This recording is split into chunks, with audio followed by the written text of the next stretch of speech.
अस्सलाम वालेकुम। सबसे पहले आलमी यौम उर्दू के मौके पे सभी को मुबारकबाद। आज का दिन उर्दू वालों के लिए ख़ास दिन है ना।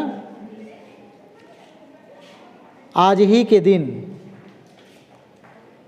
उर्दू के मशहूर व मारूफ शायर डॉक्टर सर मोहम्मद इकबाल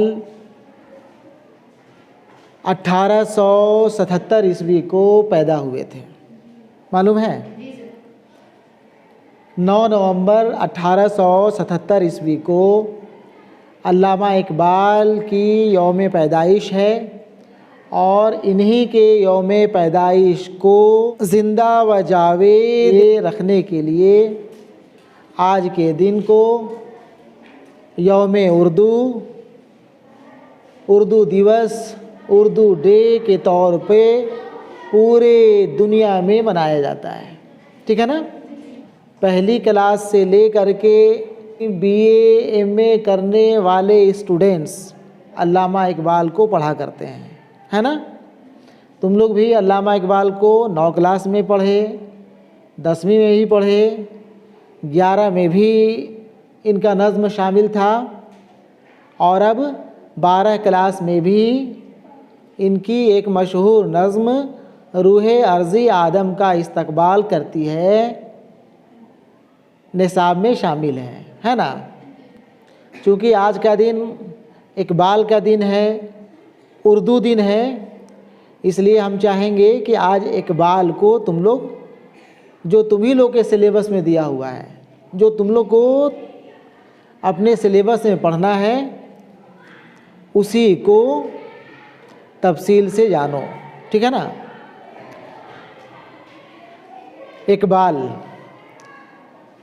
मोहम्मद इकबाल पंजाब के एक मशहूर शहर सियालकोट में 1877 ईस्वी में आज ही के दिन 9 नवंबर को पैदा हुए। ठीक है ना। इनके बुज़ुर्गों का सिलसिला कश्मीर से मिलता है। इनके वालिद का नाम शेख नूर मोहम्मद था। इकबाल ने इब्तदाई तालीम मौलवी मीर हसन से हासिल की। इब्तदाई तालीम, शुरुआती तालीम, है ना। 1893 ईस्वी में इंटरेंस पास किया, इंटरमीडिएट पास किया, इंटर का एग्ज़ाम पास किया। 1897 ईस्वी में लाहौर के गवर्नमेंट कॉलेज से बीए किया। 2 साल बाद 1899 में एमए किया। मज़ीद तालीम के लिए 1905 में यूरोप गए, वहाँ डॉक्टरेट और बैरिस्टरी की डिग्री हासिल की। वापस आकर लाहौर में वकालत शुरू की। कुछ अरसे तक यही उनका ज़रियाए माश रहा। वकालत इनका ज़रियाए माश रहा, है ना, रोज़ी रोटी कमाने का एक ज़रिया रहा। उन्होंने मुख्तलिफ़ औकात में बरतानिया, जर्मनी, स्पेन, फ्रांस, फ़िलिस्तीन, अफ़ग़ानिस्तान वगैरह का सफ़र किया। ठीक है ना। वो समाजी और सियासी सरगर्मियों में भी हिस्सा लेते रहे। इन्हीं सरगर्मियों ने उनकी शायरी में बड़ा तनव्वु पैदा किया। शायरी की बदौलत उनको बड़ी शोहरत हासिल हुई। लाहौर में उनका इंतकाल हुआ। लाहौर में उनका इंतकाल हुआ 1938 ईस्वी में। कब? 1938 ईस्वी में। ठीक है ना। इकबाल उर्दू के सबसे बड़े फ़लसफ़ी शायर हैं, सबसे बड़े फ़लसफ़ी शायर हैं। उनका मशरिकी और मगरिबी फ़िक्र का मुताला बहुत वसी था। कदीम और जदीद उलूम पर वो गहरी नज़र रखते थे। उन्होंने 20वीं सदी के ज़हनी, माशरती और अखलाकी मसाइल का जायज़ा इंतहाई बालिग नज़री के साथ लिया है। इकबाल की फ़िक्र के बहुत से पहलू आज की तहज़ीब को समझने में माविन होते हैं। खुदी, अमल, इश्क, ज़मानो मकान और इंसानी जबरो इख्तियार के मौजू पर इकबाल के अशार हमारी इज्तमाई फ़िक्र का हिस्सा बन चुके हैं। वो जितने बड़े मुफक्किर थे उतने ही बड़े फ़नकार भी थे। फ़ारसी, अंग्रेज़ी और उर्दू में इकबाल की नज़्म व नस्र का ज़ख़ीरा बिखरा हुआ है। वो जितने बड़े मुफक्किर थे उतने ही बड़े फ़नकार भी थे।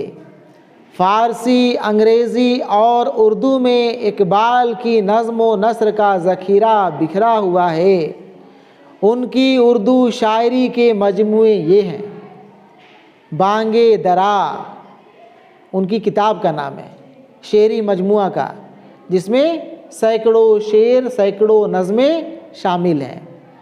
बांगे दरा, बाले जिब्राइल, ज़रबे कलीम और अरमुगाने हिजाज, यह नज़्म रूहे अर्ज़ी आदम का इस्तकबाल करती है, बाले जिब्राइल से ली गई है। ये यहाँ पे जो तुम लोग नज़्म पढ़ोगे, जो तुम लोगों के निसाब में, सिलेबस में शामिल है, रूहे अर्ज़ी आदम का इस्तकबाल करती है, यह शेरी मजमुआ बाले जिब्राइल से माखूज है, बाले जिब्राइल से ली गई है। बाले जिब्राइल में सैकड़ों नज़में हैं, सैकड़ों अशार हैं, है ना, जिसमें से एक नज़्म रूहे अर्ज़ी आदम का इस्तकबाल करती है, ये भी है ना। उसी शेरी मजमुए बाले जिब्राइल से यह नज़्म ली गई है। ठीक है, यही है इकबाल के बारे में। और इसके बाद फिर हम लोग रूहे अर्ज़ी आदम का इस्तकबाल करती है पढ़ेंगे।